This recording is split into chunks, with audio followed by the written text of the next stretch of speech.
कोई बन गया रौनक पखियां दी, कोई छोड़ के शीश महल चलिया।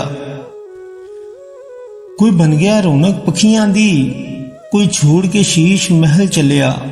कोई पलिया नास ते नखरियां विच, कोई पलिया नास ते नखरियां विच, कोई रेत गरम ते थल चलिया। कोई भुल गया मकसद आवन दा, कोई भुल गया मकसद आवन दा, कोई करके मकसद हल चलिया। इत्थे हर कोई फरीद मुसाफिर है, इत्थे हर कोई फरीद मुसाफिर है।